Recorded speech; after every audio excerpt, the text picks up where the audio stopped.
Bueno, estamos un poco aún en las expectativas de lo que pasará.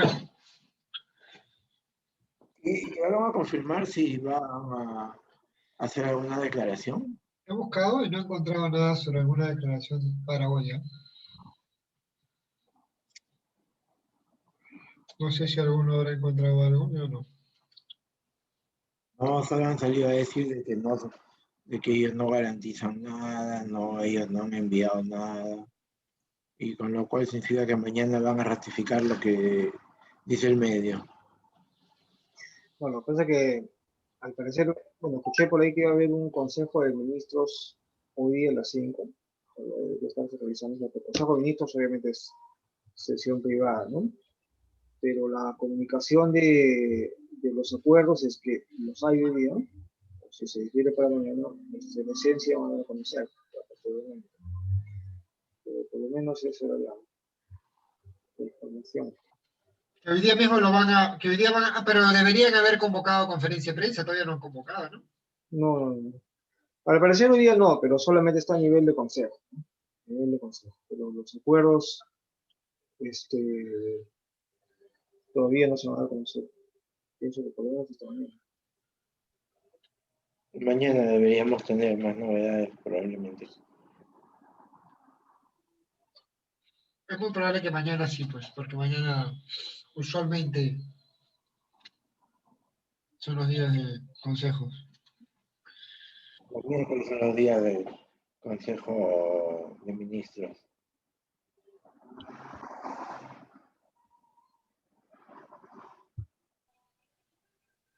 Los anteriores presidentes se quejaban de que siempre citaban a los ministros los miércoles y ese día era Consejo de Ministros y no le impedían realizar su labor.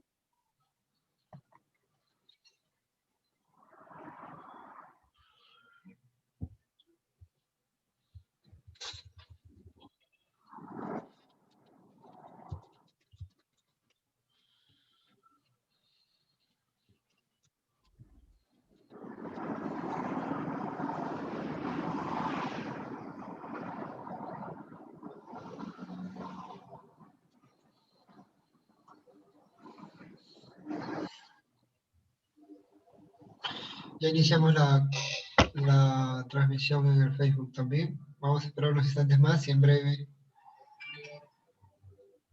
comenzamos.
Jorge, sí, perdón, Guillermo, sí puedes ver la presentación. Sí se ve la presentación, ¿no, señor?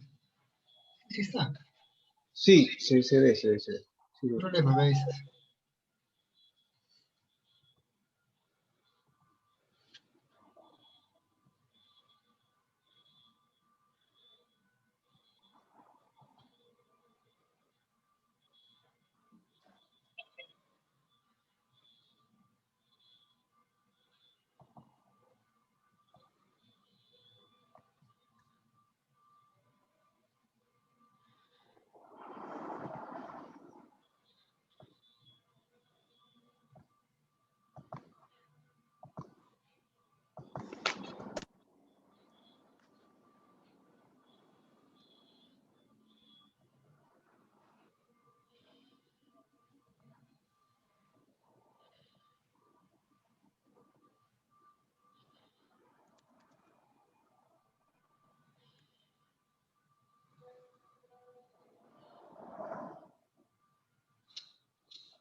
Bien, buenas noches con todas las personas que se han podido conectar.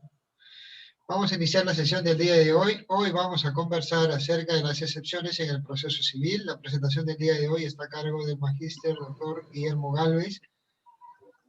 Es abogado con maestría en Derecho Civil y Comercial, con especialidad en Derecho Procesal en materia civil, comercial y contractual. Tiene amplia experiencia en estrategias procesales, litigios, solución de controversias y consultoría jurídica especializada en temas civiles, contractuales y comerciales. Antes de dar la palabra al doctor Guillermo Gálvez, le damos la palabra al doctor Carlos Rodríguez, socio principal de Parker Russell en Perú. Adelante, doctor Carlos. Gracias, Dani. Buenas noches con todos los que nos siguen hoy día en Zoom y también en Facebook. Hoy día comenzamos la última semana del mes de enero, esperando con mucha inquietud o aguardando las próximas noticias de que si tendremos más cuarentena, tendremos algún aumento del toque de queda. Ya nos enteraremos entre hoy y mañana probablemente las nuevas medidas que tome nuestro gobierno.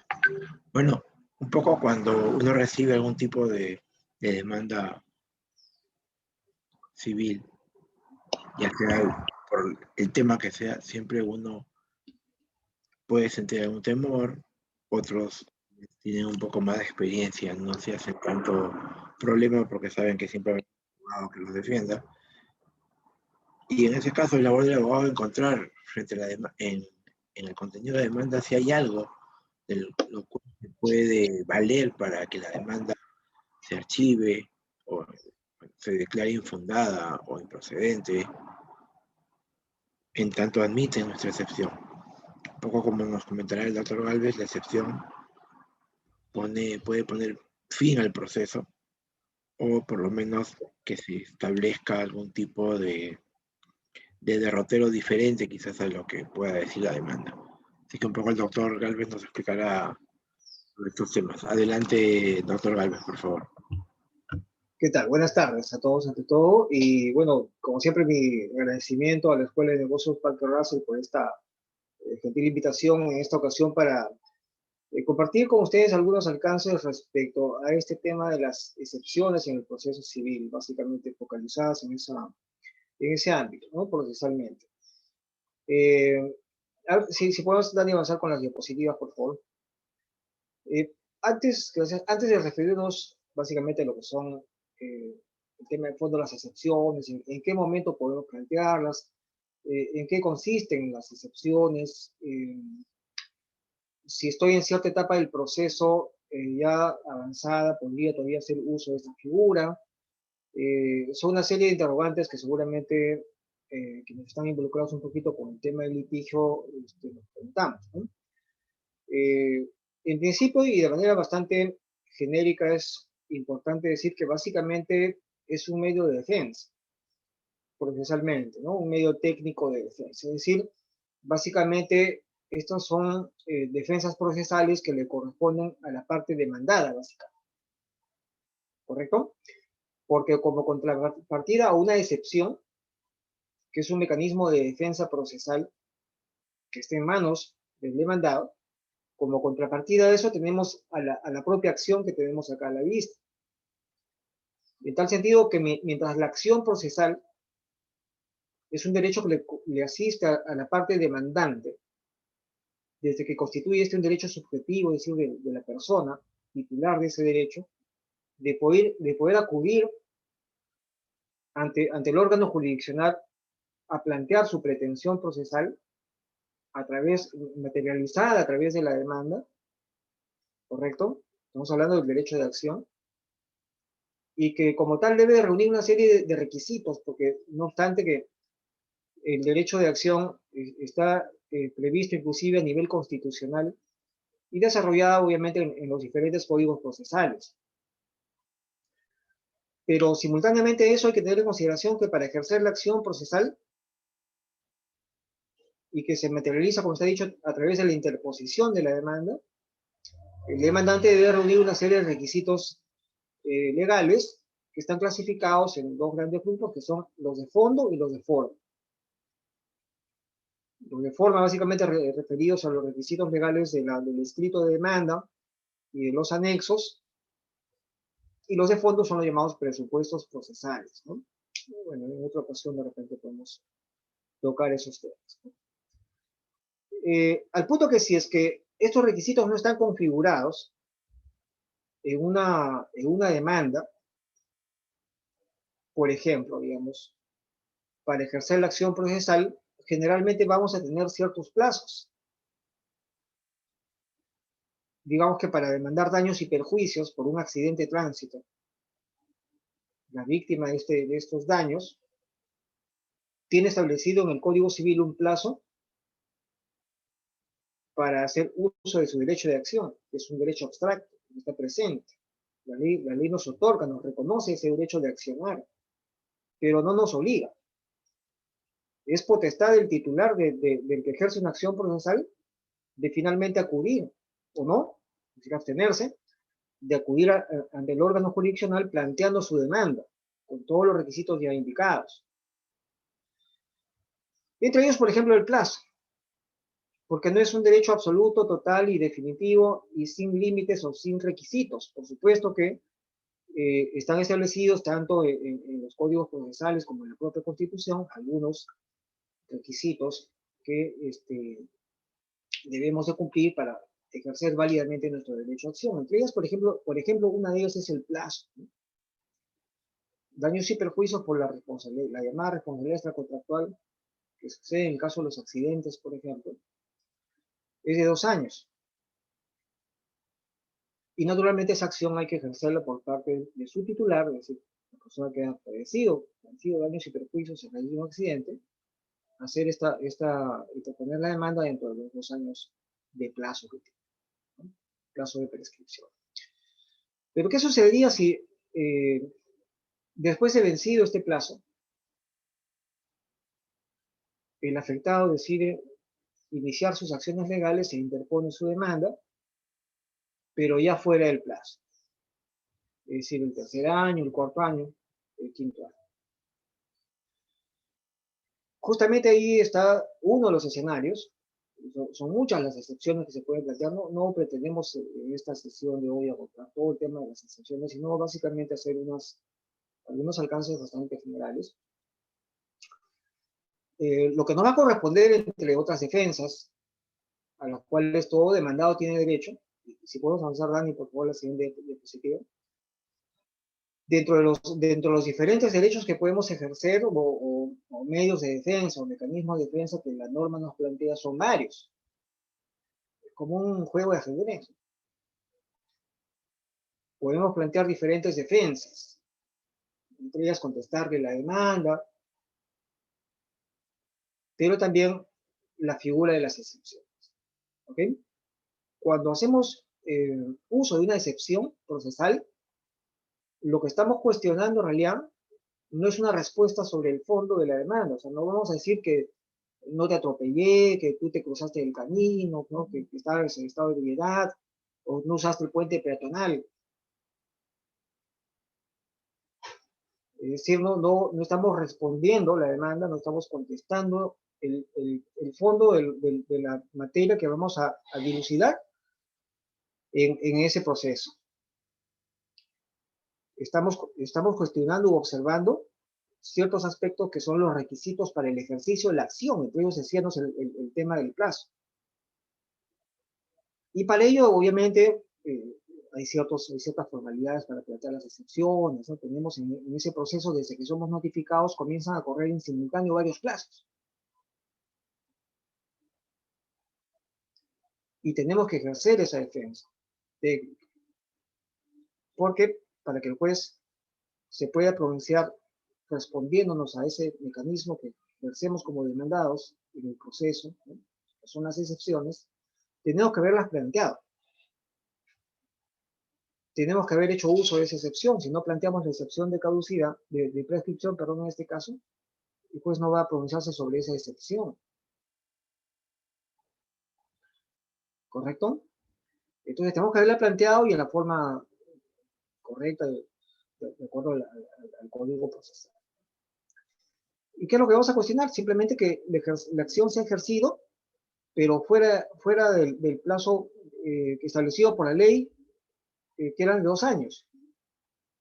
Pero resulta ser que cuando hemos sido notificados y hacemos una corroboración sobre si uno de estos requisitos, que es el plazo, ha sido cumplido, establecemos que no ha sido así. Entonces vamos a plantear esa excepción de prescripción.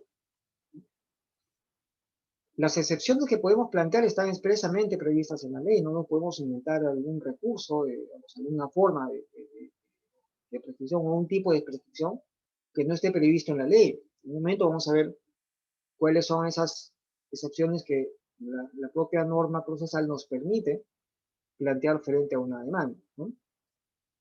Entonces estamos cuestionando básicamente el tiempo, ¿correcto? ¿Y cuál va a ser el efecto o el resultado?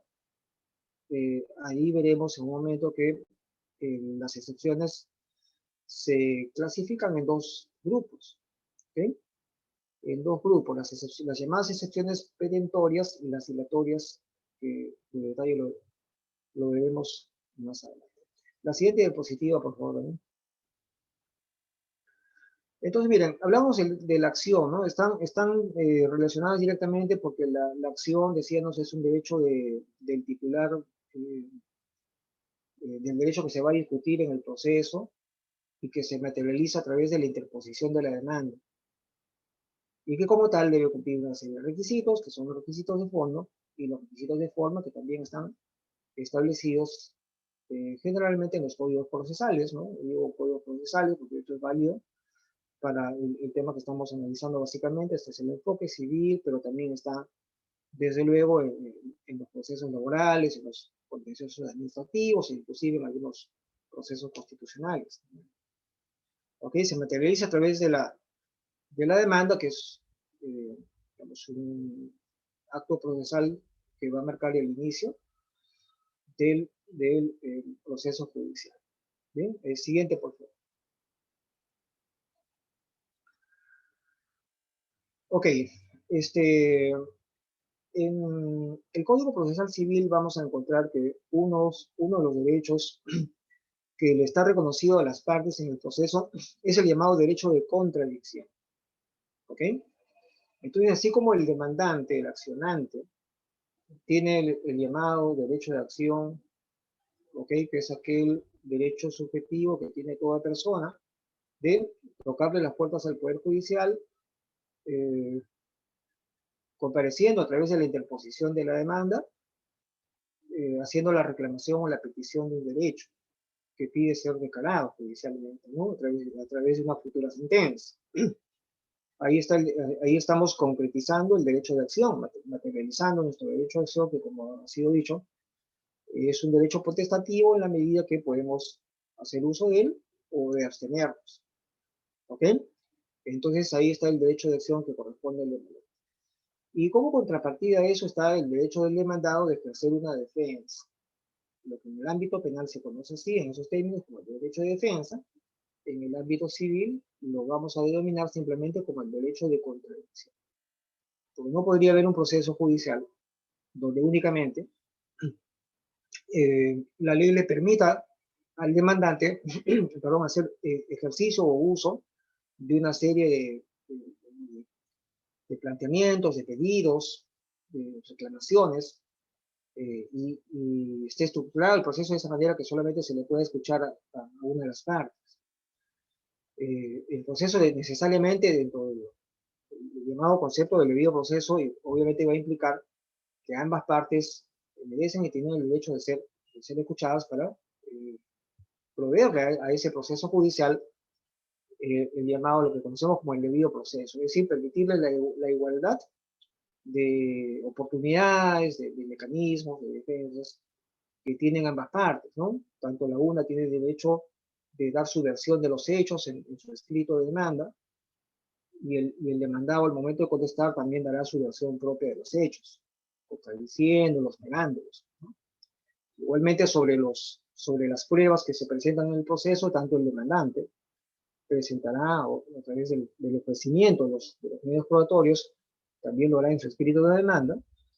El demandado también tendrá ese mismo derecho. a ofrecer los medios probatorios que considere que abonan en su defensa. Lo mismo con relación a los fundamentos jurídicos, ¿no? De manera que el esquema de los elementos que debe componer un escrito de demanda son bastante similares a los de una contestación. ¿Ok? Entre ambas partes se pueden cuestionar los medios probatorios, como por ejemplo con el caso de las tachas, ¿no? Las tachas son una figura procesal que están destinadas a objetar, a cuestionar, impugnar los medios probatorios. Ambos tendrán derecho a ejercer sus notorias, ¿no? Entiéndase una apelación, una casación. Entonces, ese es un marco de debido proceso en la medida que la norma procesal le debe permitir igualdad de oportunidades a ambas partes. Y en ese sentido, así como el demandante tiene el derecho de accionar, o sea, hacer uso de su derecho a acción, planteando su demanda, indicando cuál es su relato de los hechos en su escrito de demanda, sus famosos fundamentos de hecho, y todo lo que compone un escrito de demanda en general. El demandado en similar derecho, pero en oposición a ese planteamiento, es el derecho de contradicción, ¿no? Por eso se habla de derecho de acción y derecho de contradicción. ¿Okay? El derecho de acción, por un lado para el demandante, y el derecho de contradicción para el demandado, que no es otra cosa más que su defensa. Pero este derecho de contradicción, en realidad, como decíamos también hace un momento, abre una amplia gama de ramas, de variables a través de las cuales podemos ejercer estas defensas, en realidad, ¿no? En el mismo escrito de contestación, cuando contestamos una demanda en un proceso, que en los procesos ejecutivos se llama la contradicción, que en suma es, digamos, una defensa similar, lo que estamos haciendo en realidad es defendernos contra ese ataque, digamos, en términos procesales, pero que podemos dividirlo en varios medios técnicos de defensa, todos bastante particulares. A ver, siguiente, por favor.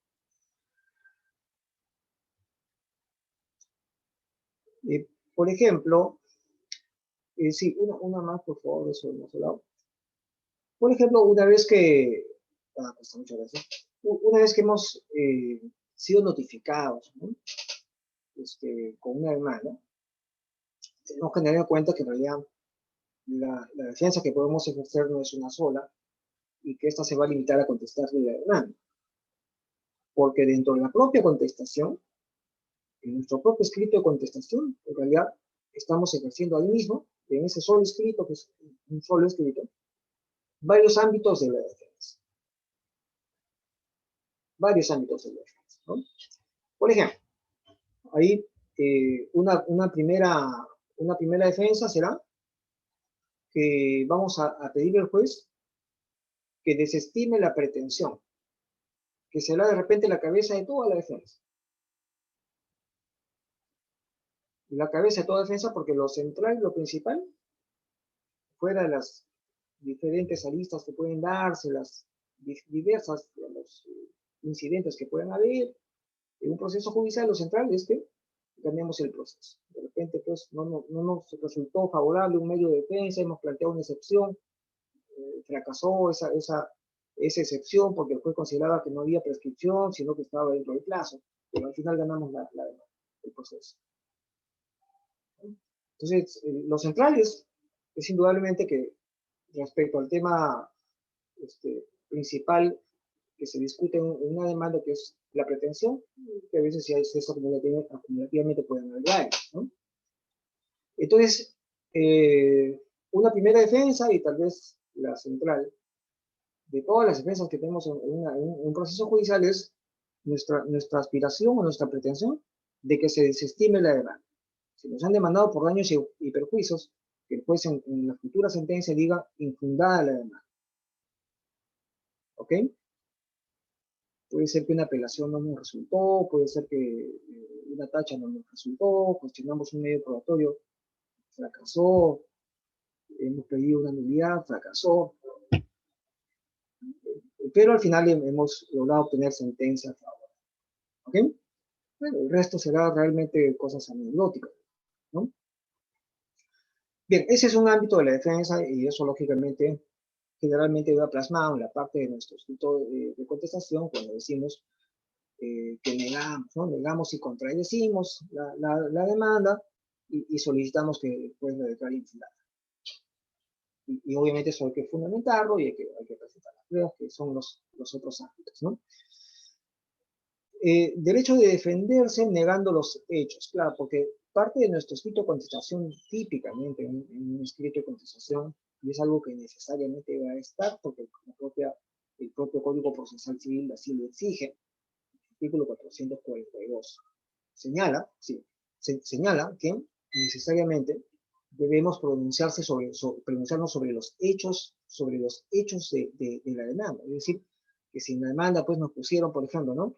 El fundamento 1 de los hechos de la demanda, dice, ¿no? Que el peatón estaba cruzando la pista intempestivamente.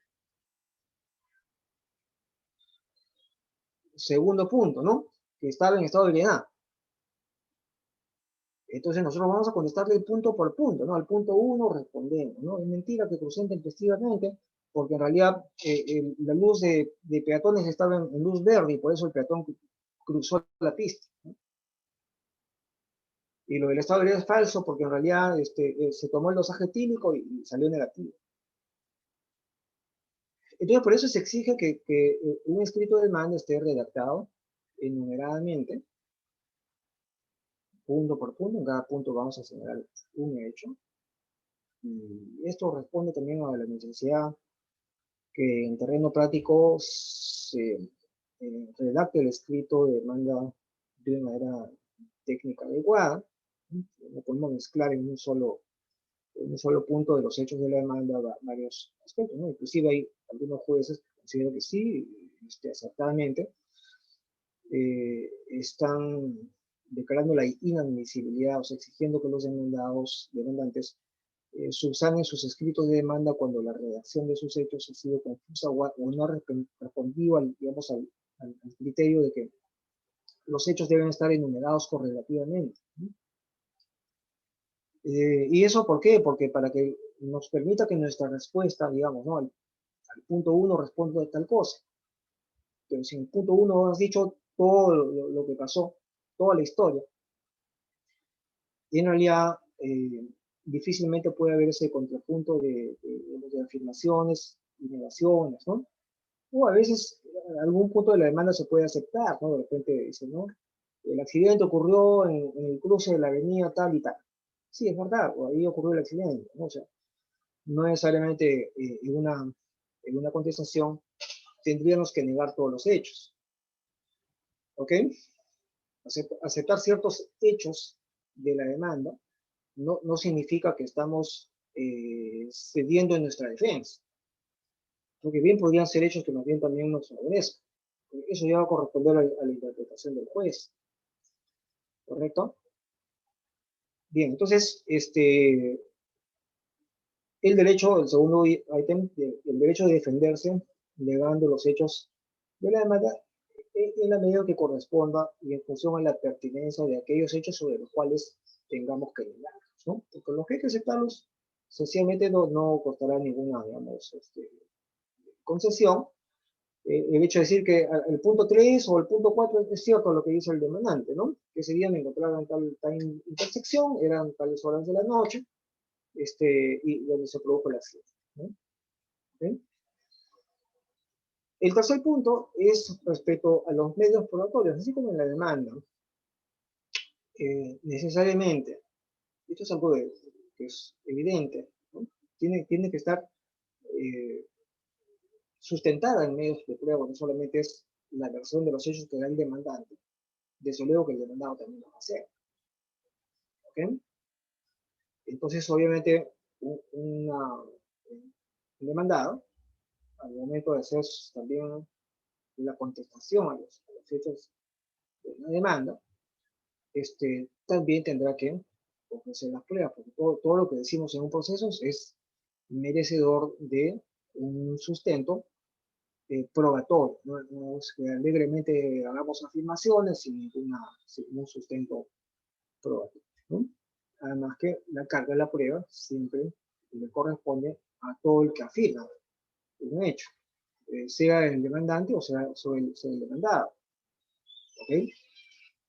Los terceros que intervienen en los procesos y afirman hechos también, a ellos pues corresponderá también la carga de la prueba.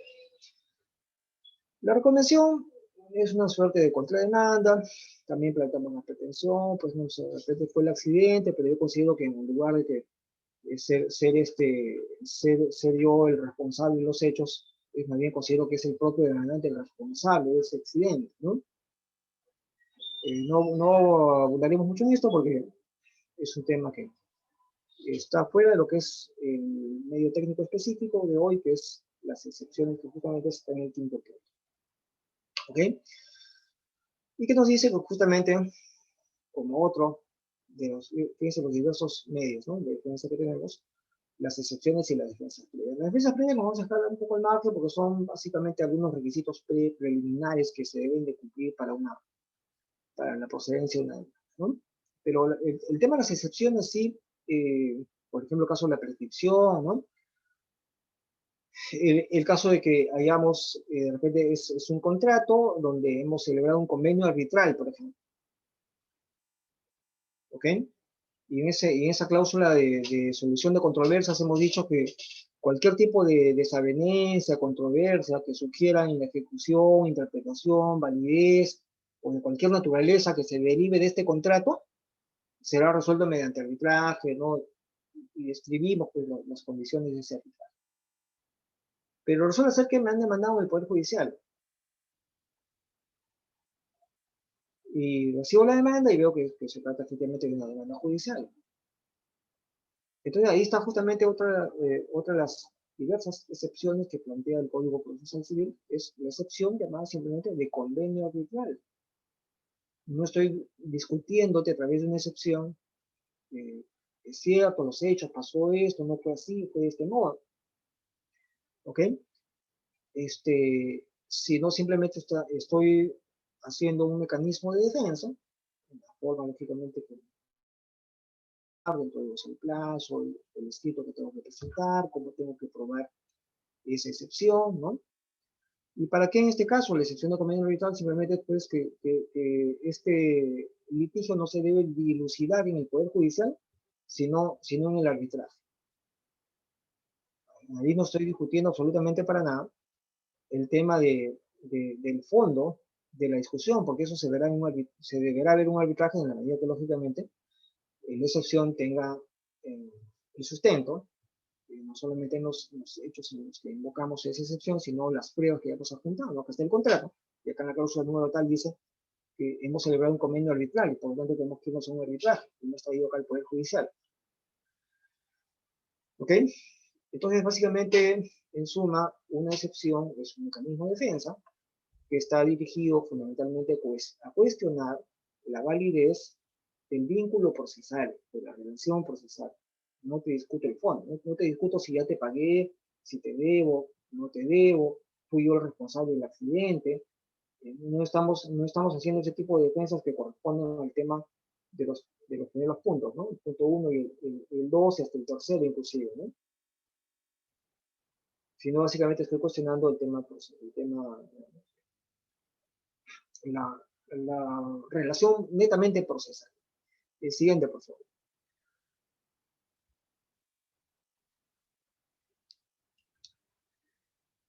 ¿Ok? Esos son algunos de los mecanismos de defensa. ¿Ok?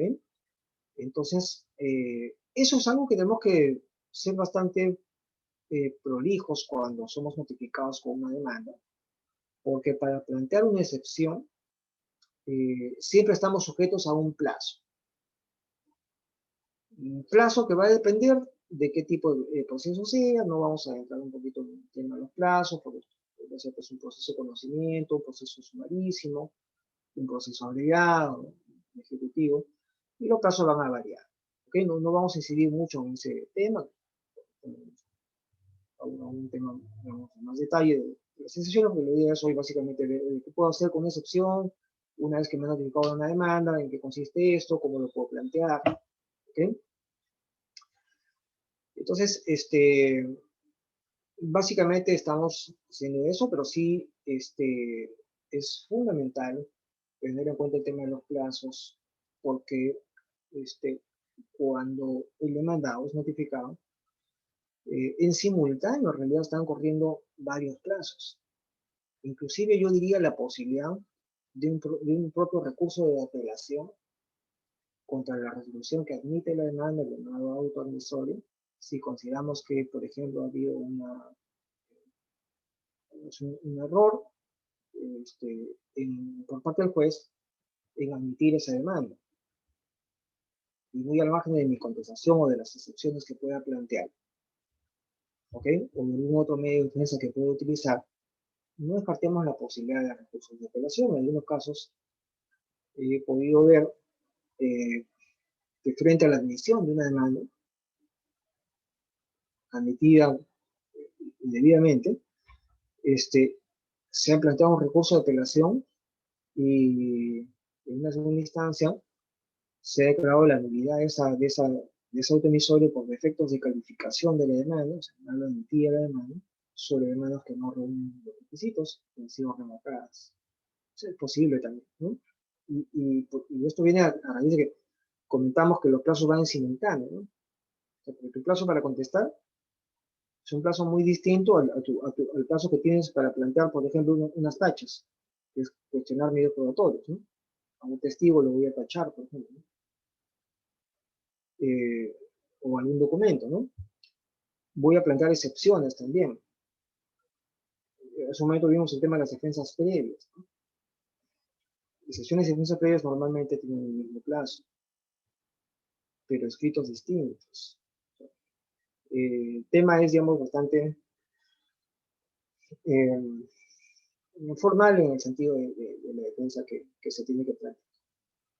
Ok, entonces es un medio de defensa procesal, netamente procesal, se dice porque lo diferenciamos de los temas sustantivos de fondo, el tema de discusión central, a través de la cual el emplazado, que no es la persona más que el demandado, denuncia la existencia de una relación jurídica procesal inválida. O sea, estamos cuestionando básicamente el tema procesal, fundamental. Otro ejemplo que puedo plantear es la falta de competencia, la incompetencia del juez, porque de los distintos requisitos que debe reunir una demanda judicial, es que presentemos la demanda, pero la presentemos ante el juez competente. Y el juez competente es el que, según las reglas de la competencia que están en los propios códigos procesales, indica que es el juez competente. Normalmente el juez del domicilio del demandado, generalmente, ¿no? ¿Ok? Y en algunos casos también hay ciertas reglas particulares, ¿no? Las reglas facultativas de la competencia que permiten que, además del domicilio del demandado, pueda interponerse en ciertos casos las semanas en otros lugares, por ejemplo, cuando se discuten temas sobre bienes, ¿no? Los llamados derechos reales, también es competente el juez del lugar donde se ubica el bien, que no necesariamente es el mismo lugar donde vive el demandado. Pero si la demanda ingresó a un juzgado que por ningún factor, digamos, podría ser el juez competente para conocer el caso, ahí tenemos el terreno y el escenario para plantear otra excepción, que es la excepción de incompetencia. Tampoco vamos a discutir, te debo, ya te pagué, no te debo, está falsificado esta letra, en fin. No te voy a cuestionar o discutir los temas del fondo, del derecho discutido, ¿no? Te estoy cuestionando, me estás llevando a una cancha distinta a la que debemos jugar. Porque según las reglas de la competencia establecidas en tal norma procesal, el juez competente es el de acá, y tú me has mandado a otro sitio. ¿Ok? O sea, la idea es, y justamente que las excepciones, por ahí vamos a ver alguna diapositiva, se plantean en la llamada etapa postulatoria del proceso. Postulatoria es la etapa inicial que comienza con la demanda hasta que, antes de la audiencia, ¿no? Cuando el juez declara llamado saneamiento procesal, o sea, ya ha verificado que el vínculo procesal es perfecto, y esto puede cambiar a sus siguientes etapas. Entonces, en esa etapa es donde justamente la ley nos permite, porque no nos va a decir pues, que cuestionemos la competencia del juez cuando ya estamos un día antes de la sentencia, que vence el plazo para sentenciar, te permiten plantear excepciones. Sería absurdo porque, lógicamente, que la composición de un vínculo procesal, una relación procesal correcta, bien configurada, válida, debe darse al inicio, no en la etapa intermedia o final del proceso. Un tema de lógica, ¿no? Por eso que inclusive, y también eso está establecido expresamente por el Código Procesal Civil, no podemos plantear lo que nos corresponde invocar como excepciones, y para lo cual tenemos un plazo, que ciertamente es un plazo perentorio, o sea, venció el plazo, así haya incompetencia, así haya excepción así haya convenio arbitral, tenías un plazo para hacer. Y estaba sobre la mesa, servida, tu posibilidad de hacer uso de ese medio de defensa. Pero no tienes toda la vida para hacerlo. Tienes un plazo. Dentro de los diferentes requisitos que tenemos, está nuestro plazo. Al punto que si ese plazo vence y simplemente no hemos hecho uso de este mecanismo, ¿qué es lo que va a suceder? Ya ha operado lo que se conoce como uno de los principios procesales de la preclusión. O sea, se ha cerrado una etapa procesal donde tenías válidamente configurado tu derecho de hacer uso de ese medio de defensa, pero no lo hiciste. Y, por ejemplo, si te han demandado ante un juez que no era el competente para conocer ese caso, porque según las reglas de la competencia le correspondía al juez de otro lugar, y siempre y cuando, desde luego, la demanda haya sido notificada válidamente en el domicilio del demandado, ha precluido ese derecho y tácitamente lo que has hecho es someterte a la competencia de ese juez, que no era el competente, no era el llamado juez natural para conocer el caso, pero por el simple hecho de que tú no has interpuesto, no has cuestionado su competencia dentro del plazo a través del mecanismo de defensa adecuado, que era la excepción, ese tema está cerrado, ya precluido. De manera que si eso ya sucedió, después tú no puedes hacer uso de una nulidad y decir, oye, esto es nulo porque está juzgándome un juez que no es el competente, ¿no? Y no es el juez natural, y la Constitución establece que debe juzgar el juez que es llamado por ley. Sí, es verdad, es acá. Tendría que juzgar por el juez llamado por ley, pero sencillamente acá ya venció ese plazo, ya precluyó ese etapa. ¿Correcto? Entonces, están a disposición estos mecanismos de las partes, y no solo para en el caso de exenciones, claro, para el demandado. El demandante también tiene una serie de plazos que también tiene que observar, ¿no? El tema de las apelaciones, si es que va a impugnar nuestros medios probatorios a través de las tachas, también tiene plazos. Si vamos a recomendar, o sea, estamos haciendo contrademanda, él también va a tener ciertos plazos. Entre ellos, ahí sí excepciones también podría ser. Si hemos hecho contrademanda, llamado por el Código Procesal Civil la reconvención. ¿Ok?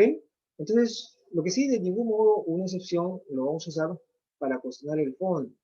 No podemos confundir. No podemos plantear una excepción para cuestionar, observar un tema que está relacionado con el fondo de la discusión, hay deuda, no hay deuda, hubo daños y perjuicios, cualquiera sea la materia, ¿no? Una nulidad de acto jurídico, una acción pauliana, cualquiera sea el derecho que se discuta en un proceso, una excepción no la podemos usar para ese fin. ¿Ok? El siguiente, por favor, Dani. Correcto. Es el demandado entonces el que tiene esta facultad de plantear el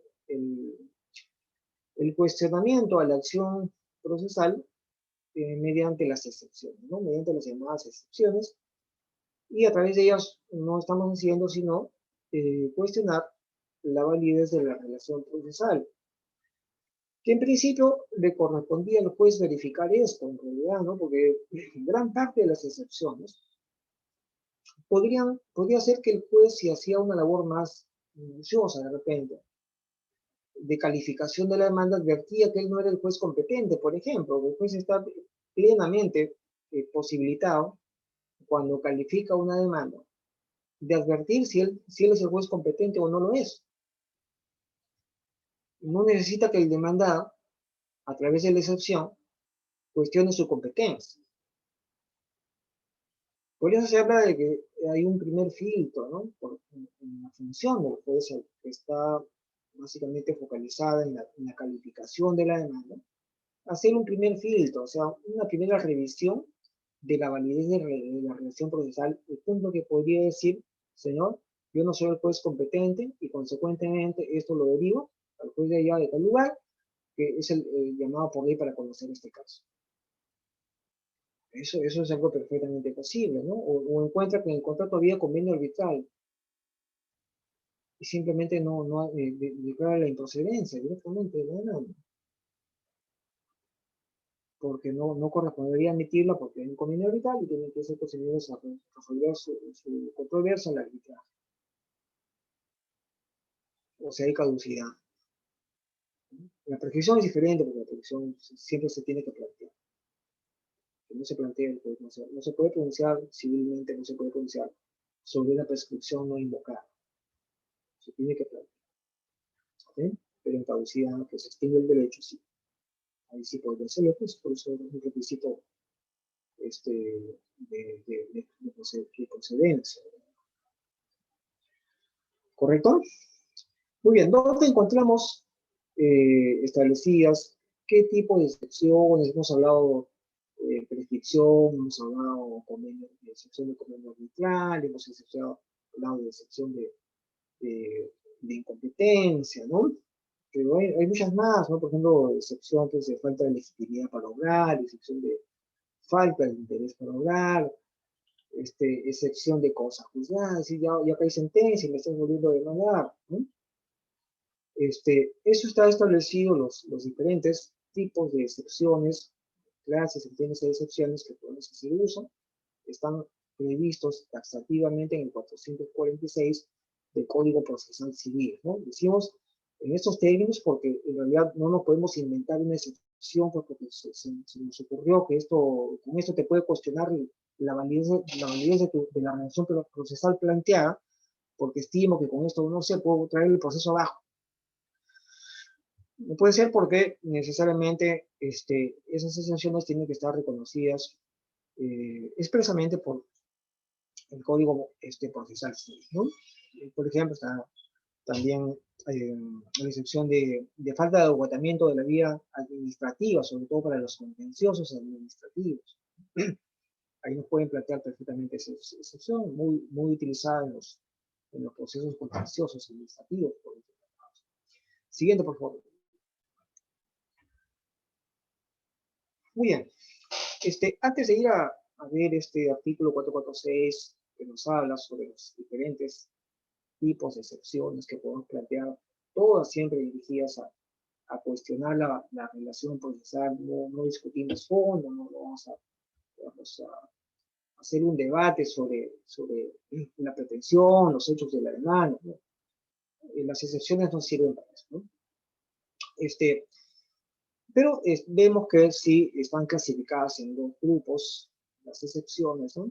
Acá vemos a las dilatorias y las perentorias que están más allá. Muy sucinta y concretamente, sin ánimo de agotar todo, lógicamente, en un foro, vamos, el tiempo que duran nuestros foros, en la Escuela de Negocios, obviamente no vamos a terminar a agotar todo el tema de las excepciones, porque naturalmente es imposible, ¿no? Pero sí es importante que diferenciemos las clases, esa clásica de diferenciación, hoy se habla, obviamente se habla de excepciones que anulan, ¿no?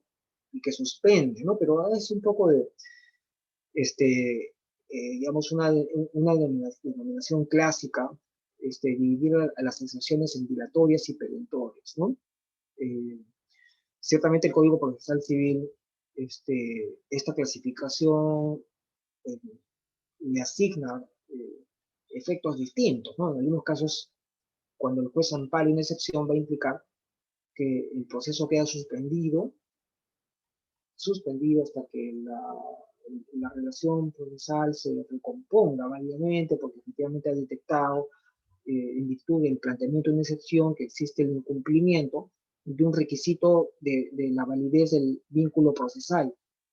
Pero como es subsanable, el proceso lo deja en stand-by por máximo de 10 días, hasta que se recomponga bien el vínculo procesal y se pueda continuar. Por ejemplo, pasa cuando, miren, a veces las demandas se interponen con poder, ¿cierto? Con un poder.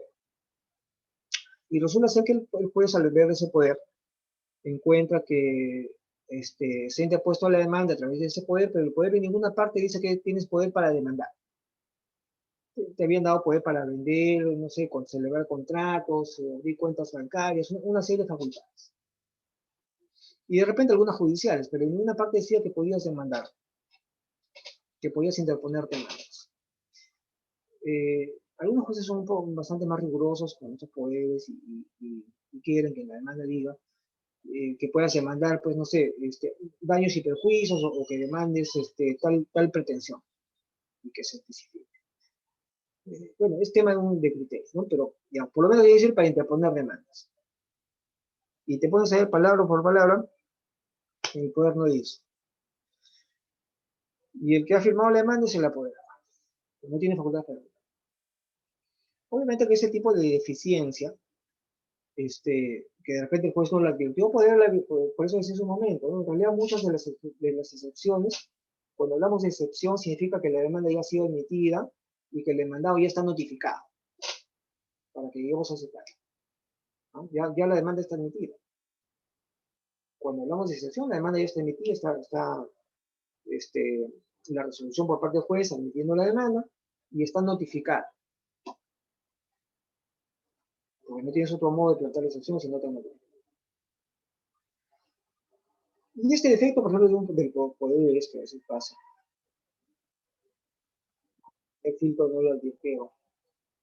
Bueno, se puede equivocar.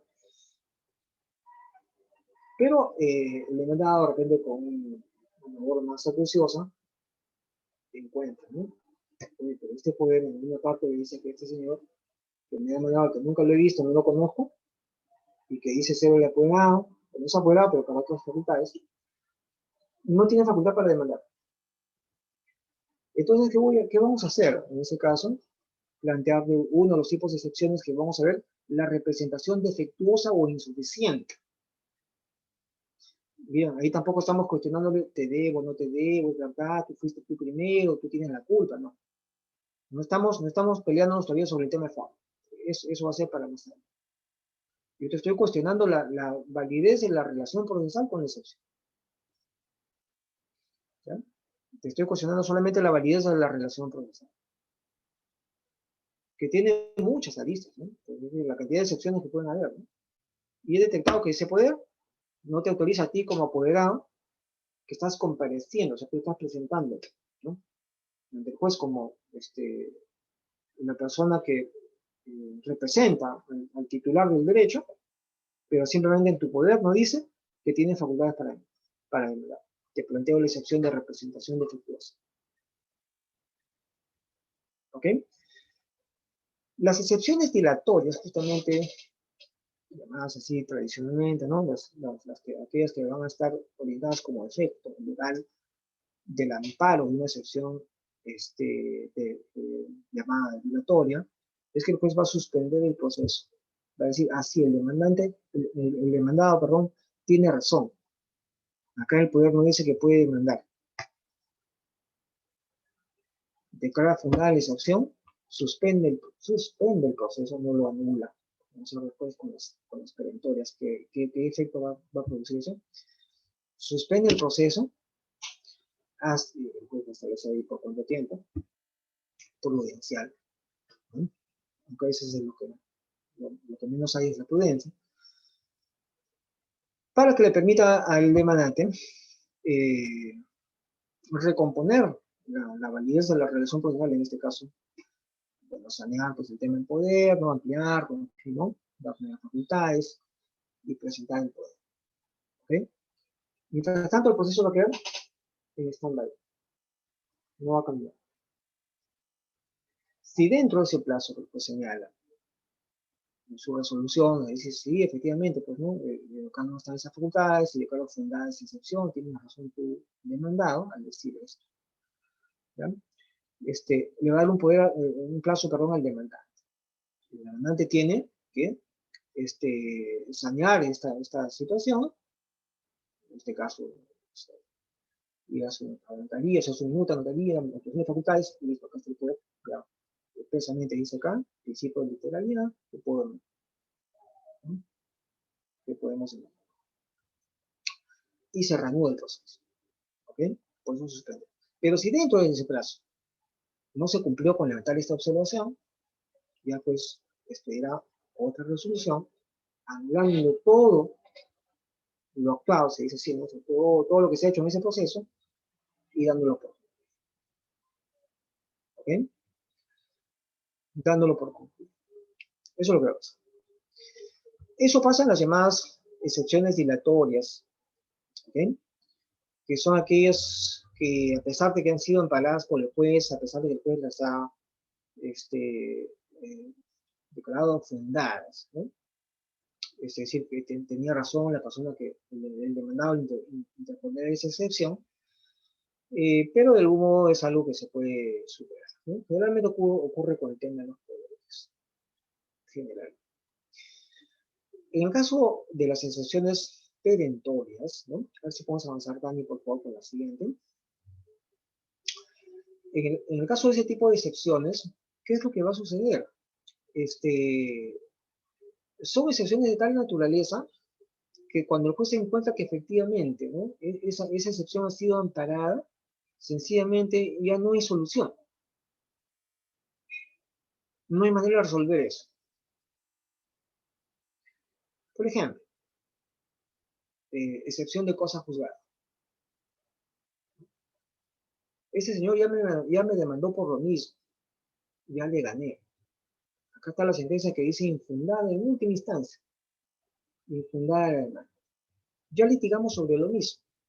Desde luego que tiene que haber una correspondencia, pues la misma pretensión, las mismas partes, ¿no? Los hechos son los mismos. ¿Ok? Y me vuelves a demandar. Otra vez vamos a abrir un proceso, otra vez vamos a litigar nuevamente, otra vez van a haber audiencias, y finalmente va a haber otra sentencia. Ya no, porque lo que tienes que plantear ahí es la excepción de cosa juzgada. Si tú al juez le demuestras pues, con esa sentencia que ya tú la tienes, ¿no? Ya este caso se ha ventilado y está resuelto, es cosa juzgada. No tendrá sino que hacer uso de esta excepción, acreditar lo que estás indicando, pues está la sentencia de última instancia. Y bueno, esa excepción debería ser declarada fundada, ¿no? Entonces ahí al juez no le da el plazo a nadie para que subsanes y que corrijas esto, ¿no?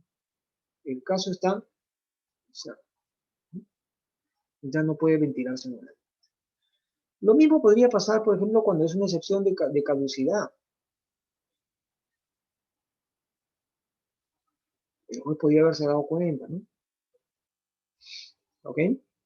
Que ya se ha producido la caducidad y de plano haberlo declarado la improcedencia de la demanda, pero bueno, a veces pasan muchos problemas de calificación. Sí, simplemente le planteamos la excepción de caducidad.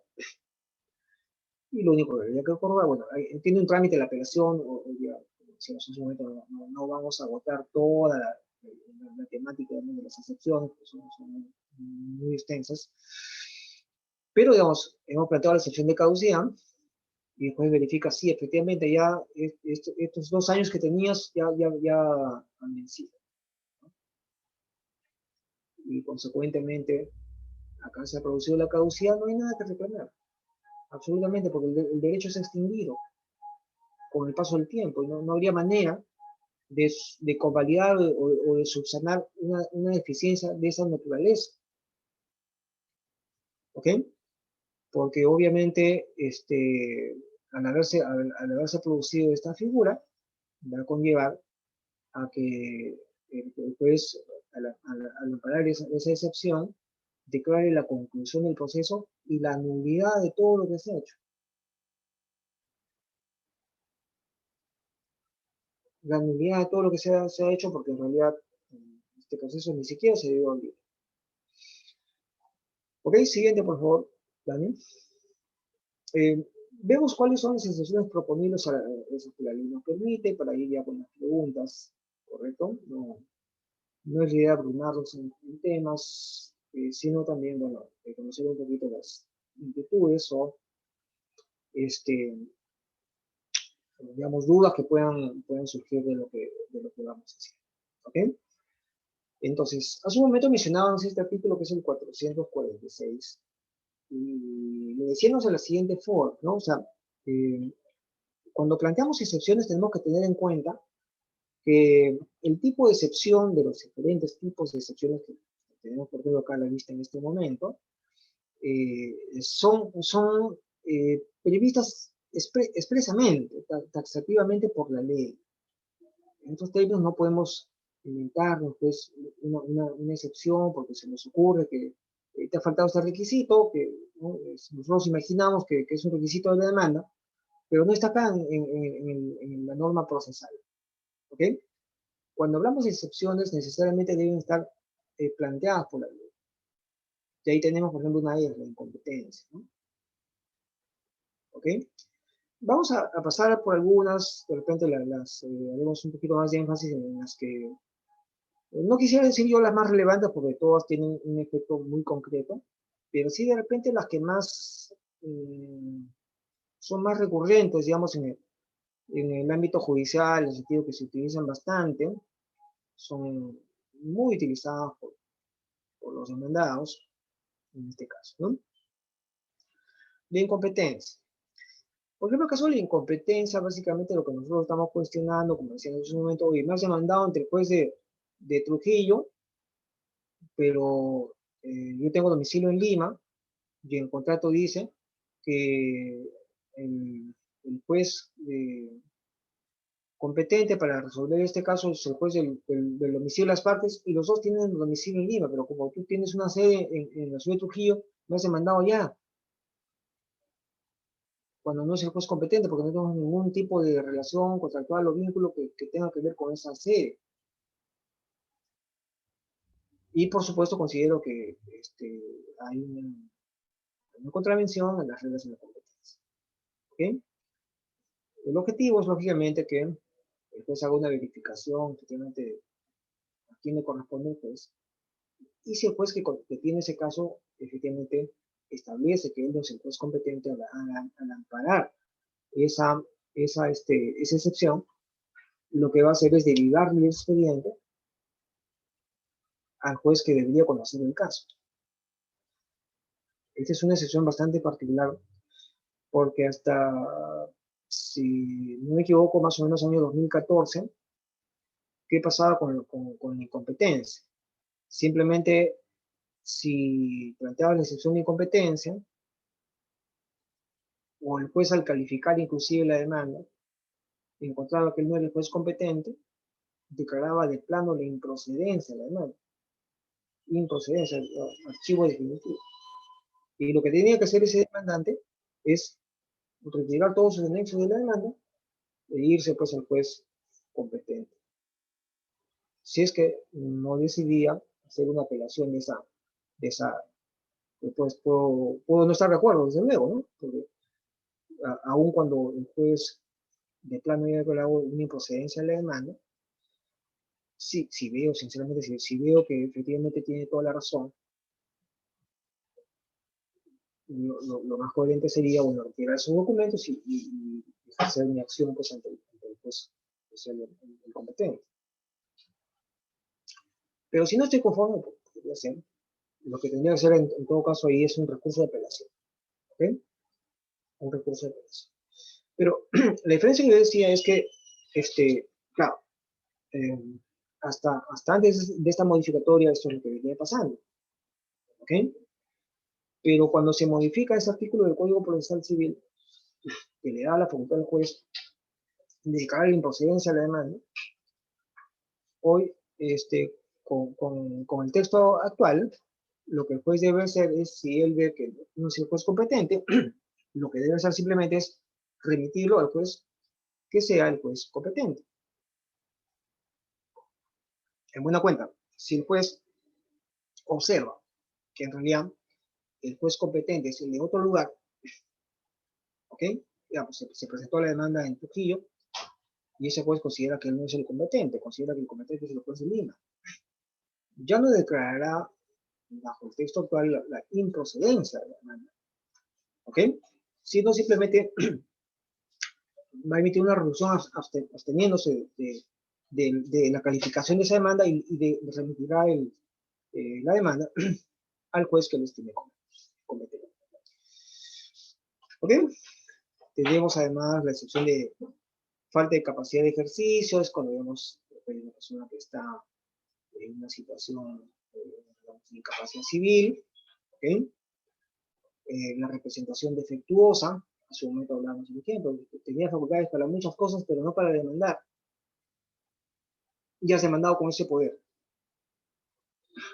¿ok? Has interpuesto la demanda con ese poder cuando en realidad, bajo, digamos, el principio de literalidad del poder especial, que se necesita para interponer una demanda, acá en ninguna parte en este poder dice que podías interponer demandas y consecuentemente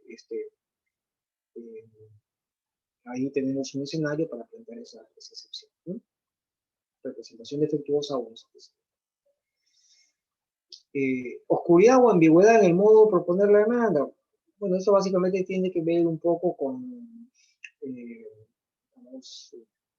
imprecisiones o deficiencias que puedan haberse dado en el escrito de demanda, en el sentido que el petitorio, entonces la pretensión, no ha sido claramente planteada, consideras que hay una situación oscura, ambigua, y que para que la puedas contestar plenamente merece ser aclarada.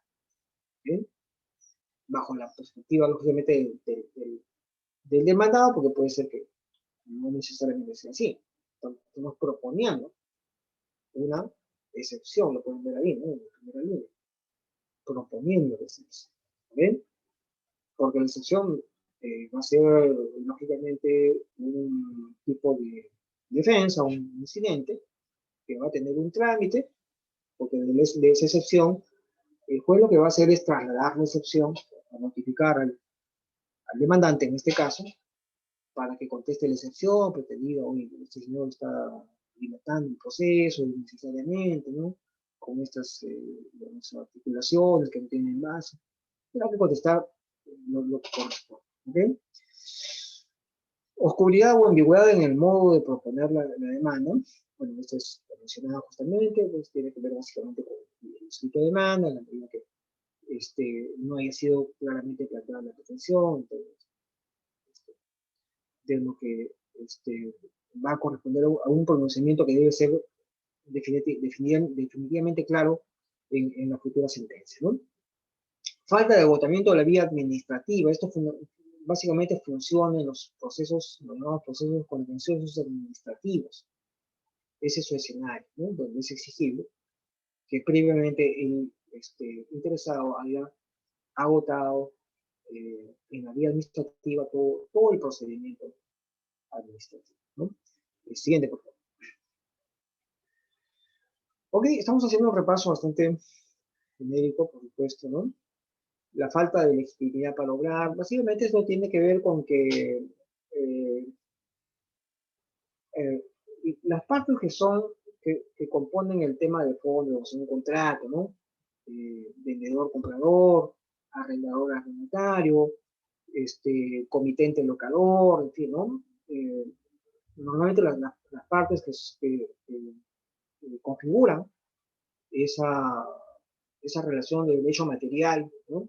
Llamado derecho sustantivo, y que están involucrados en una controversia, a través de digamos, un conflicto de intereses surgido de un determinado vínculo, ¿no? jurídico, esos mismos caballeros, señores, que componen esa relación material, tienen que trasladarse a la relación procesal. O sea, por ejemplo, yo no podría interponer una demanda de desalojo, o sea, es un contrato de arrendamiento, digamos, si el que sale demandando pues es un familiar del propietario, porque el propietario está con una enfermedad y no puede comparecer al proceso. O sea, no es el titular, tiene que tener siempre el titular, que en todo caso tiene que dar un poder, si no está en condición, incluso ver cómo se le nombra un apoderado, para que a través de él pueda comparecer. ¿Sí? Pero solamente deben estar en un proceso los que son parte de la relación. ¿No? Eso es básicamente lo que tiene que ver con la legitimidad para hablar tanto del demandante como del demandante. La litispendencia, sí, básicamente esto es muy similar a la cosa juzgada. De la cosa juzgada hemos hablado, ya hay sentencia, de esto ya hemos discutido, y planteamos la excepción de cosa juzgada porque este tema ya fue dilucidado por el Poder Judicial con una sentencia. ¿Okay?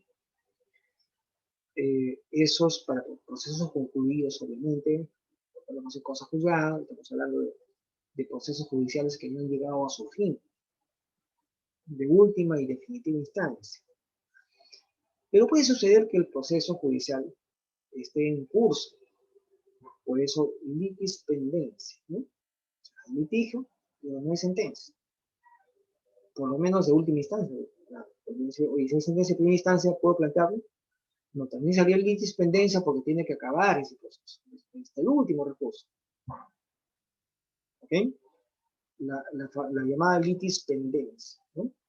¿Por qué? Porque si ya este caso lo estamos dilucidando en tal órgano jurisdiccional, ¿no? Y en la medida, por supuesto, porque se trata de las mismas partes, la misma reflexión, los mismos hechos, ¿no? El mismo interés para hogar, todos los requisitos que corresponden a la identidad de procesos estén configurados pues en un segundo, ¿no? Obviamente que la litispendencia la voy a plantear en el segundo proceso que planteé. Y si hay tercero, será el tercero, todo lo que se inicie. ¿Okay? Porque el proceso que debe continuar hasta su finalización es el primero que se inició. ¿Ok? El primero que se inició. ¿Correcto? Ahí plantearía, ese es el que debe continuar, ¿no? La litispendencia la plantearé en el subsecuente. Ver ahí el inicio del proceso, ¿no? Desistimiento de la pretensión del derecho. ¿Ok? ¿Por qué? Porque se supone que con ese tema ya ha quedado solucionado el fondo de la materia que se ha discutido en un proceso, y acá viene la diferencia entre el desistimiento del proceso con el desistimiento de la pretensión. Desistirse del proceso es decir, muy bien, cerramos este caso y lo damos por concluido a través de esta figura que la ley permite, desistirse del proceso. Pero no la pretensión, porque cuando hay desistimiento de la pretensión implica la renuncia al derecho. ¿Okay? Por eso se conocen esos dos tipos de desistimiento. Si el desistimiento ha sido de la pretensión, ya ha implicado esto la renuncia al derecho por parte del demandante. Y si ha renunciado al derecho, el derecho ya se extinguió. Y si ya se extinguió el derecho, ya no va a proceder una nueva demanda. Por eso es que la ley le permite al demandado el planteamiento de esta excepción de desistir, ¿ok? De la pretensión, ¿correcto? Conclusión del proceso por conciliación o transacción. Claro, miren, la conciliación y la transacción son formas de solución de controversias a través de las cuales las partes de manera directa están resolviendo su conflicto de intereses de manera consensuada, directa, prescindiendo de lo que vendría a ser una sentencia judicial que de no darse el acuerdo, ya le va a corresponder al juez del proceso, ¿no? la conciliación y la transacción. ¿Por qué? Porque son modos de resolver de manera definitiva una determinada controversia y sobre la cual ya no procede su revisión. ¿Ok? Tienen el mismo valor de una sentencia con la autoridad de cosas juzgadas. O sea, la excepción de conclusión del proceso por conciliación o transacción son, digamos, algo similares en su esencia a la excepción de cosa juzgada, porque mientras en la cosa juzgada eso se resolvió con sentencia del juez, en el caso de la conciliación y la transacción, no se resolvió con sentencia, obviamente, pero sí con acuerdos, pero que se homologan a la validez de lo que es la cosa juzgada. Y consecuentemente, desde ese punto de vista, teniendo ese mismo efecto, la ley permite también que el demandado plantee esta excepción cuando ya se ha resuelto el tema a través de la conciliación o de la transacción. ¿Okay? Bien. Y finalmente, la excepción de caducidad. ¿Okay? La excepción de caducidad tiene que ver básicamente con que, y por eso la diferencia con la prescripción, ¿okay? Que está más adelante,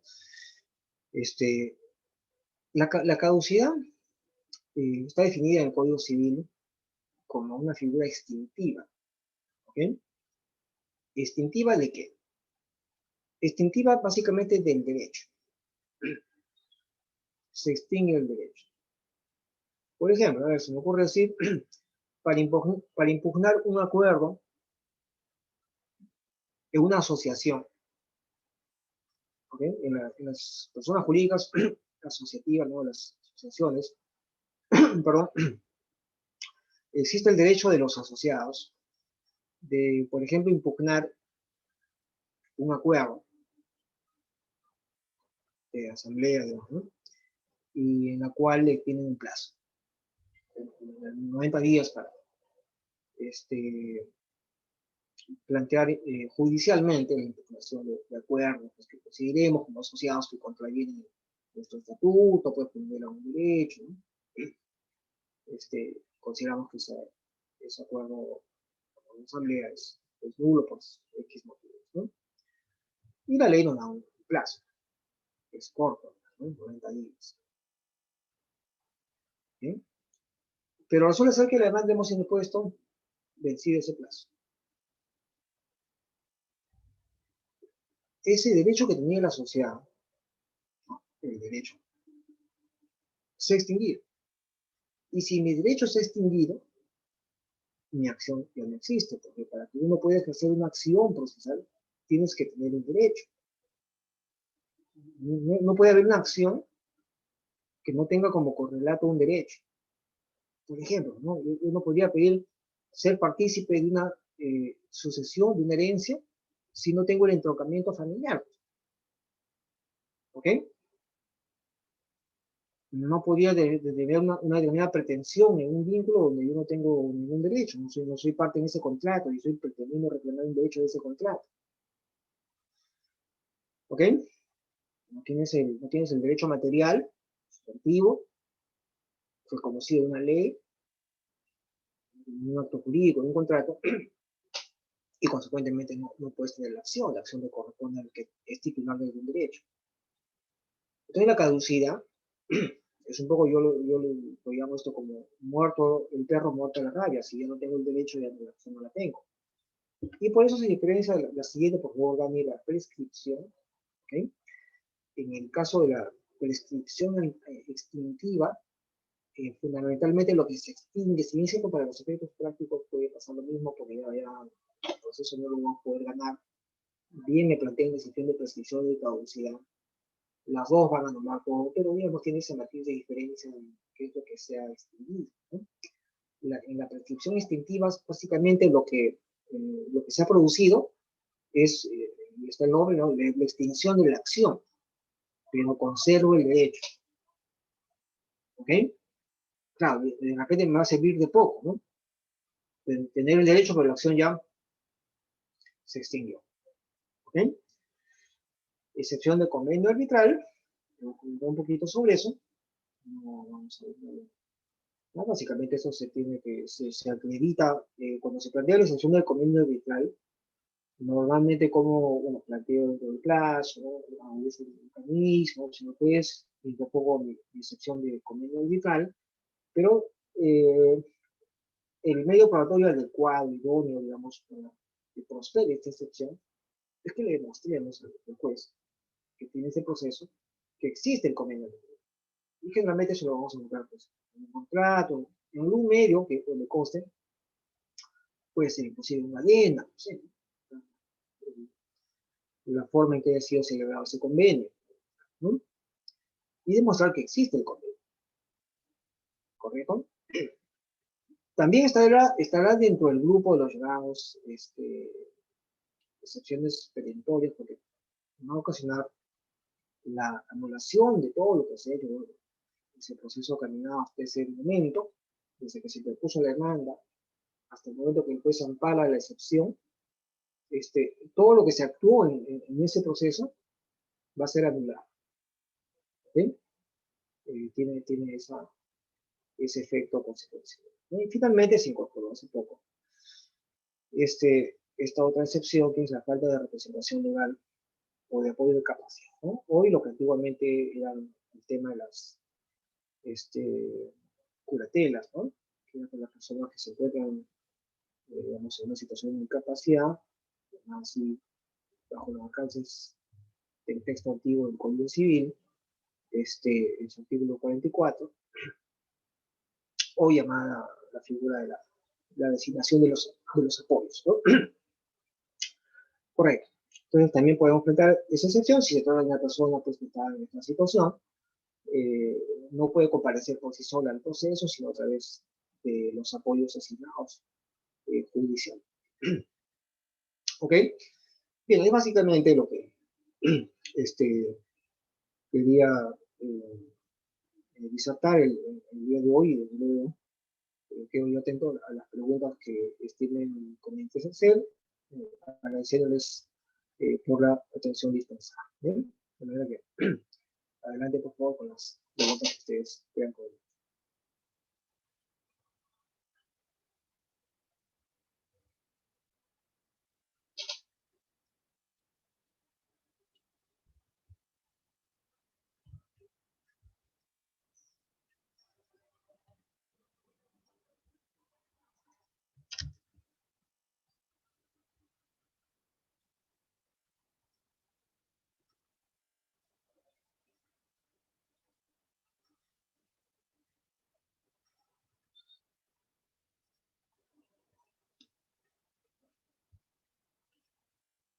Sí, Dani, no sé si tenemos preguntas.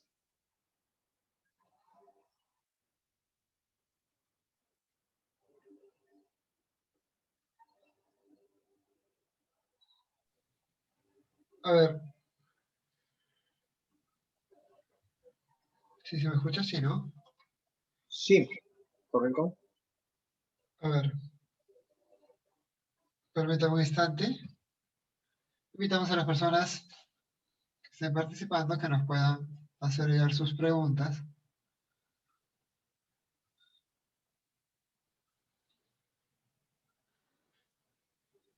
Primera pregunta. ¿Es posible obligar que la demanda sea realizada en una ciudad distinta en donde se firmó el contrato? En esos términos, no. Obligar no se podría, pero digamos en algunos casos las partes sí pueden consensuar la competencia del juez sobre ciertos factores, ¿no? ¿A qué me refiero? Por ejemplo, cuando se trata de poder determinar por acuerdo las partes el juez del lugar, ¿no? Porque la competencia tiene varios factores. Uno de ellos es el lugar donde se ubica ese órgano jurisdiccional, ¿no? Por ejemplo, hemos celebrado un contrato en la ciudad de Huancayo, pues, no sé, pues, comerciantes de la ciudad de Huancayo, y que hemos hecho un negocio y que en nuestro contrato hemos puesto que cualquier controversia, desavenencia que tengamos las partes, serán resueltas por los jueces de la ciudad de Lima. No sé, esperemos que ya se resuelva por X razón, ¿no? Eso sí lo podemos hacer, pero ya el tema no sería forzado, pero sí las partes estamos haciendo uso de una figura que tiene que ver con la competencia, ¿no? Conocida como la prórroga en la competencia. ¿Y qué es la prórroga en la competencia? Lo que estamos haciendo en realidad es, por convenio, un contrato, un ADN, en fin, un acuerdo, estamos sometiendo el conocimiento de la competencia, de todo litigio que puede surgir entre nosotros, a los jueces de la ciudad de Lima, cuando nosotros pues, tenemos domicilio en Huancayo, el negocio se hecho ahí. ¿Ok? Es acuerdo de las partes, no forzado, ¿no? A esa figura se le conoce con el nombre de la prórroga convencional de la competencia. Y eso es algo perfecto. Lo que no podíamos hacer es hacer esta prórroga de la competencia sobre otros factores de la competencia, como por ejemplo el grado de juez, por ejemplo, ¿no? Si por el monto de la cuantía que vamos a discutir, el juez competente debería ser un juez de paz letrado. Y nosotros decimos, no, pues de repente por la experiencia y el conocimiento, mejor que lo resuelva un juez especializado. Ahí estamos haciendo, digamos, un convenio que no está permitido, porque la prórroga de la competencia solamente procede cuando es, por ejemplo, cuando es el lugar del juez. Pero sobre el grado, la especialidad, pues no podemos llevarlo pues a un juez, no sé, de familia, ¿no? O viceversa. Porque la ley no permite, en determinados casos, hacer este tipo de acuerdos. Pero por territorio sí. Por territorio es perfectamente posible, ¿no? Este es conocido, repito, como la prórroga convencional, ¿no? Lo que es convencional no es algo forzado, obligatorio, es simplemente lo que la ley busca evitar, lo que se estaría contraviniendo, un principio procesal valioso que es el de los jueces naturales. Además de eso, también es importante señalar que, aparte de esta forma, digamos, no quiero decir desviar, porque bueno, esto es válido, ¿no? Sino esta forma de prorrogar la competencia, también existe la prórroga tácita, por ejemplo. Te he demandado un juez que no es el competente. ¿Ok? Hace un momento hablábamos de la excepción de incompetencia y que tienes un plazo para eso y que ese plazo es perentorio. Tú como demandado lo que tendrías que haber hecho es dentro del plazo que tenías para interponer la excepción, dentro de tu plazo y en la forma, lógicamente, que la ley plantea, que debe cumplirse los requisitos de un escrito de excepción, debes plantear tu excepción. ¿Ok? Pero pasó tu plazo y no lo hiciste. No tenemos ningún convenio que nos diga que vamos a someter el conocimiento de este caso a un juez distinto al llamado por ley, ¿no? Porque eso sería prórroga convencional que ya la competencia. Esta sería una prórroga tácita de la competencia, donde tú como demandado tenías un plazo para cuestionar la competencia de ese juez y no lo hiciste. Entonces, ¿qué ha pasado? La ley está asumiendo que tú tácitamente, aunque de repente inocente, involuntariamente, ¿no? Pero para la ley ha hecho que tú como demandado ya tácitamente ya te sometiste a la competencia de ese juez, que inicialmente no es el juez competente por razón del territorio, porque era otro juez el que debía conocer, pero como no has planteado tu excepción, ya te sometiste a la competencia como demandado, te has sometido a la competencia de ese juez. Y el demandante también, porque el demandante, por el hecho de presentar su demanda ante un juez que no es el competente, él ya, desde que presentó ahí su demanda, en ese órgano jurisdiccional, él ya se sometió a la competencia de ese juez, también tácitamente. Porque no necesitas una línea donde digas que me someto, señor juez, a la competencia de usted, ¿no? Porque ese solo hecho de haber llevado tu demanda ante ese juez ya tácitamente, al menos la ley lo suena así, puede ser que yo inconscientemente no sabía que esto era así, ¿no? Pero la ley asume esa presunción que ya tácitamente demandante por el hecho de haber interpuesto su demanda y demandado por el hecho de no haber planteado la excepción dentro del plazo, ha habido la llamada prórroga tácita de la competencia. Pero sí, concluyendo, forzadamente no podría decir.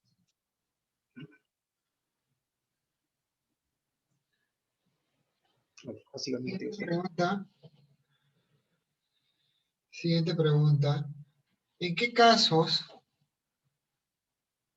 El principio de cosa juzgada puede vulnerarse cuando se encuentre que hubo corrupción al tomar la decisión por el juez. Ya. Bueno, ahí en realidad no va a ser a través de una excepción, porque aún cuando en esa sentencia hayan habido este tipo de situaciones de corrupción, ¿no? Obtención fraudulenta de esa sentencia, digamos, ¿no? Eh, sobre lo formal, hay sentencia y es cosa juzgada, y sobre lo formal podrías plantear la excepción de cosa juzgada. ¿Okay? El demandado sobre lo formal podría plantear la excepción de cosa juzgada.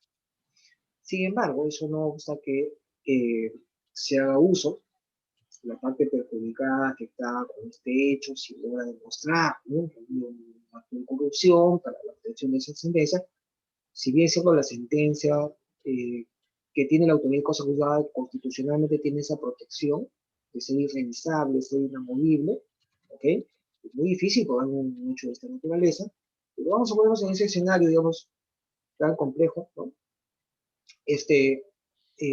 Hay que iniciar ahí una demanda que es llamada, conocida como la nulidad de cosa juzgada fraudulenta, que está prevista en el artículo 178 del Código Procesal Civil, ¿ok?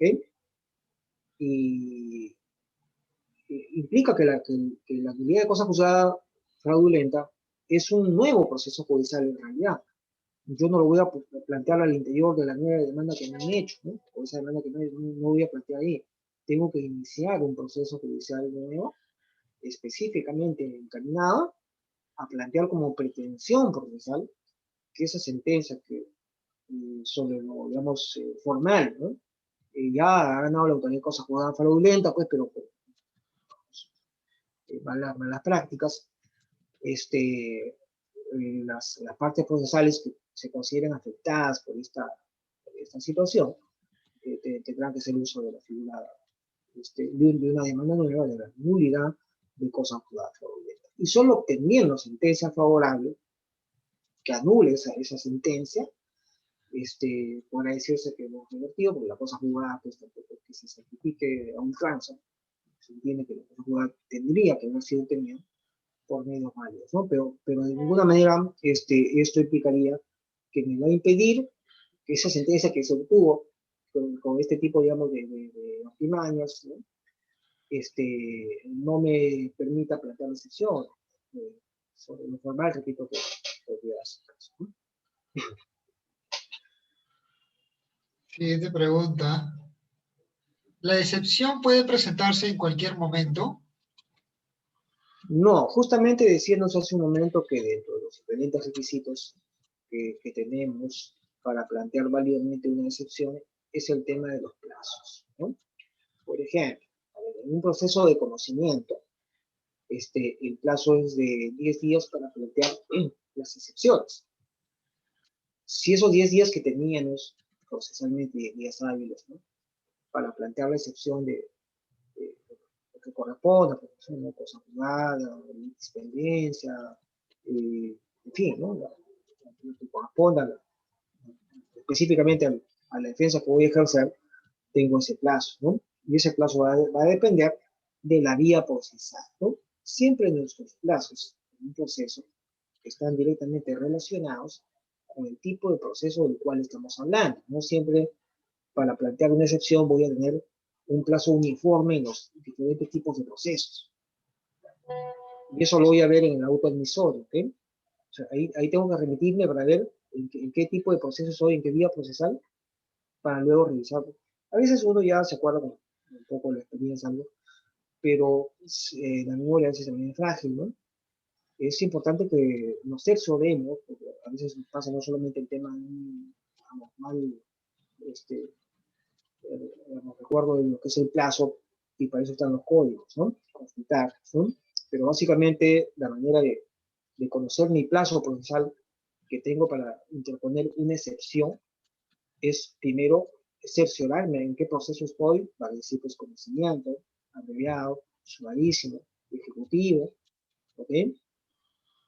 Los laborales, los penales, ¿no?, por su, digamos, lado también, cerciorarme en qué vía procesal estoy para ver ahí el artículo pertinente que me diga el plazo porque esos plazos están en los códigos procesales. ¿Okay? Pero fuera de eso, una vez que el plazo ha vencido, ese plazo es perentorio. ¿Ok? Significa, al ser el plazo perentorio, que una vez que ha vencido el plazo, ya no tengo la posibilidad de plantear una excepción, porque de plano el juez me va a decir que eso ya es improcedente. Ni siquiera va a trasladar mi excepción por más perfecta que esté, ¿no? Y haya podido ser planteada en su momento. Eso va a ser improcedente simplemente porque ya es extemporáneo, ¿no? Y eso está asociado a lo que decíamos hace un momento, el principio de preclusión procesal, que significa que una vez agotada una etapa, una vez, digamos, cerrada una etapa procesal, eso no es que camina hacia atrás, ¿no?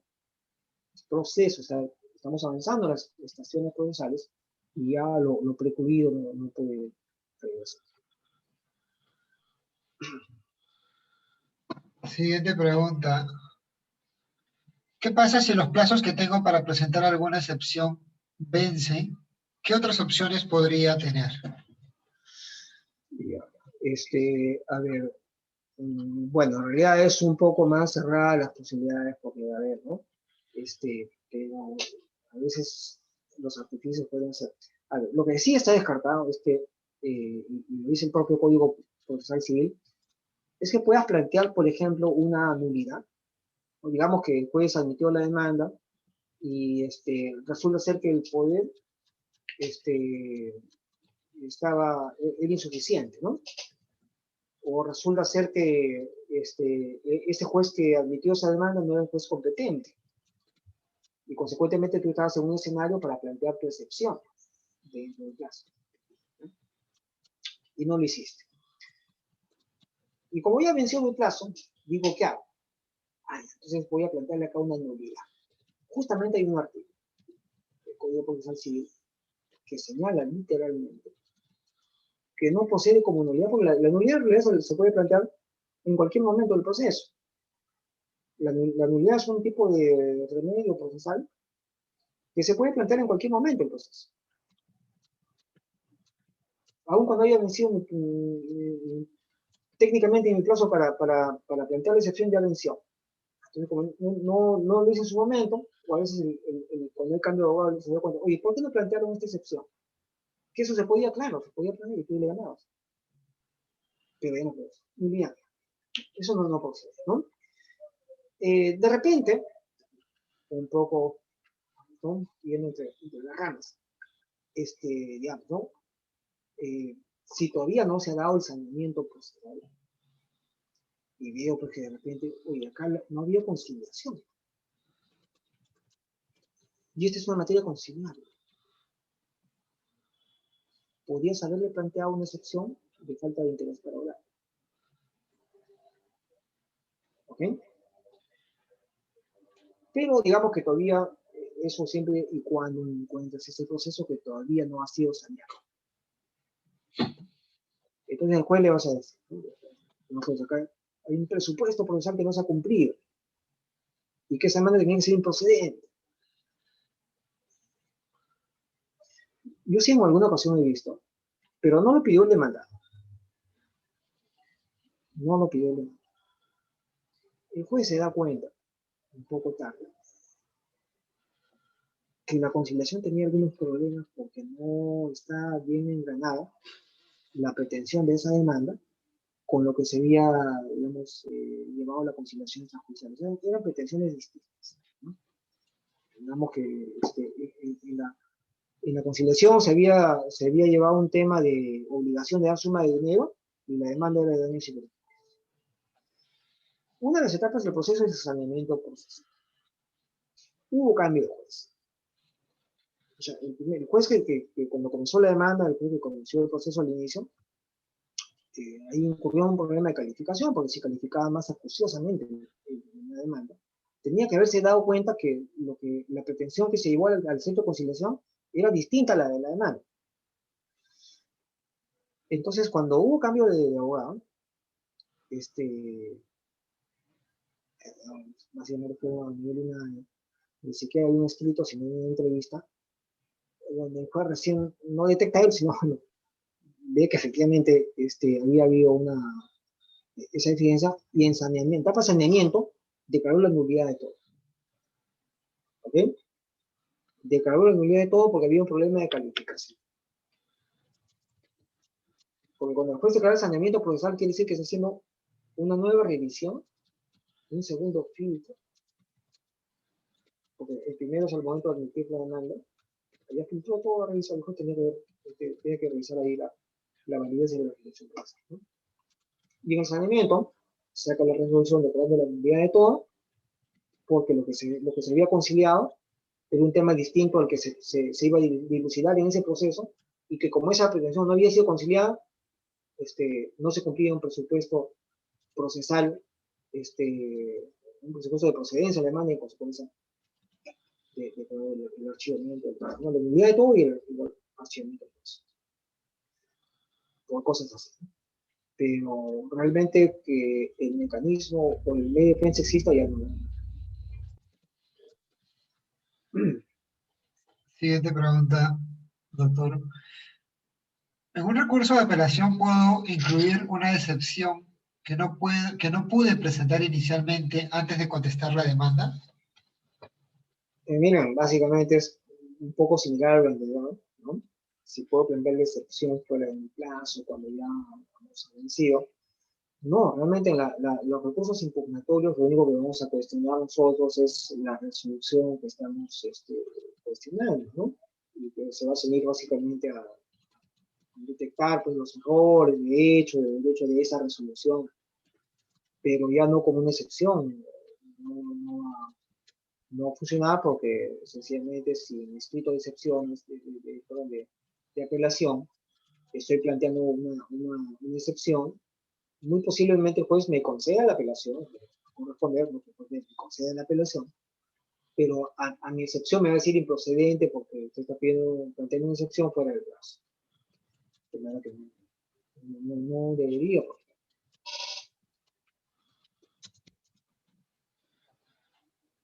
Siguiente pregunta. Si declara fundada una excepción y va contra mis intereses, ¿cómo debo proceder? Ya. Ahí, tanto el demandante como el demandado, ¿okay? Cualquiera de las partes, obviamente la que se encuentre perjudicada, ¿no? Obviamente si una excepción ha sido, por ejemplo, ¿no? Después han parado la excepción de prescripción, ¿no? Ha quedado fundada una excepción de prescripción. Yo soy el demandante, ¿okay? Planteé mi demanda, yo consideraba que estaba en mi plazo, y el demandado me planteó la excepción de prescripción, ¿ok? Pero yo considero que en realidad hay un mal cómputo del plazo. El juez y el demandado están haciendo un cómputo erróneo del plazo. Sí, por supuesto, podría hacer uso del recurso de apelación, lo que va a conllevar a que voy a promover a una instancia superior, ¿no?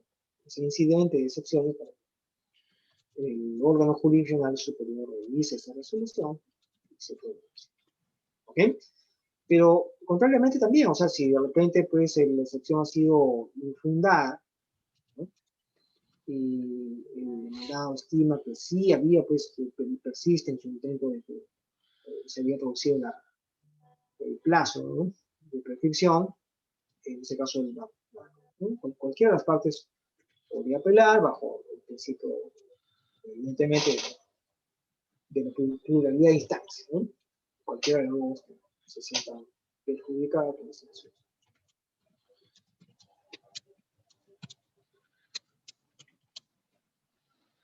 ¿Es posible que existiendo una falta de legitimidad para obrar del demandante en mi calidad de demandado, puedo solicitarlo en la apelación o sería recomendable pedir la nulidad del proceso o una casación si ya pasaron las dos instancias?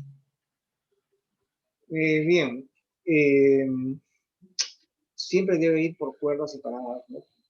Le decimos, o en cuaderno aparte, el trámite de la excepción, ¿no?